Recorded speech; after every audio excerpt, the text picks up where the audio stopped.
We return to the Mishnah 10 in the first parak, the first chapter of the Ethics of the Fathers, and the teachings of Shmaya. And the last teaching, which we've discussed at some length, is V'al titvada lerashut, do not become intimate with the ruling power.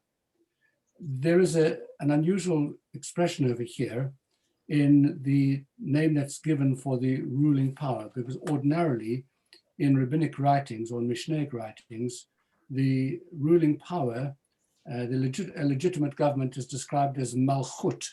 Now that means, of course, kingship or sovereignty. There may not have been a king, but it is the general term that is used for a legitimate government, the malchut, the government of the time. Here, the term that Shmaya chooses to use is not malchut, but reshut. And the word reshut means the party in power, which seems to imply that they may not have come into power in a legitimate way. It might have been a tyranny or dictatorship of some kind. And therefore, Shmaya, this adds an entirely new dimension to what Shmaya is suggesting of here, what he's teaching us, when he says, do not become intimate with these sorts of parties, with these sorts of initiatives, with these sorts of movements. In other words, don't ally yourself with revolutions. Don't place your hopes in these movements because in the end, only one tyranny replaces another. And our author over here, Bunim, in Ethics from Sinai, goes on to say that Jews have been at the forefront of many of the revolutions of our modern times. And that is in a sense because our own history has and our yearning for equality and for better circumstances creates in us a kind of messianic yearning, an ideal, so that every uprising that comes along that offers a whole new way of looking things, a promise to the people that things are going to be so much better and that there's going to be equality and that we're going to care for you, etc. The ones who jump onto the bandwagon first are very often the Jews.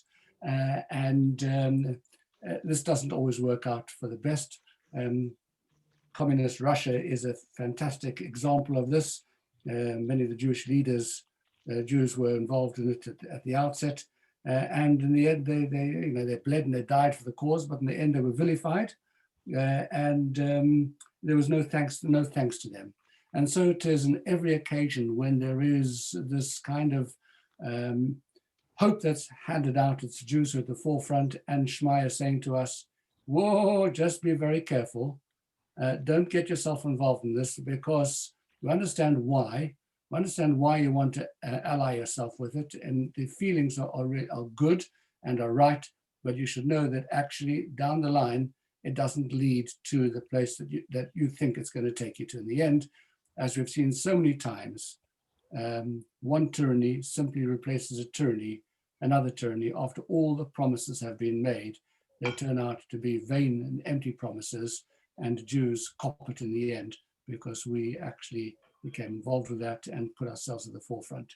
So that is a very powerful teaching of Shmaya, just based upon this one word, reshut, as opposed to malchut, which gives us this very, very clear warning, which unfortunately we've not taken heed of throughout over the centuries, and maybe we might get a little bit cleverer now.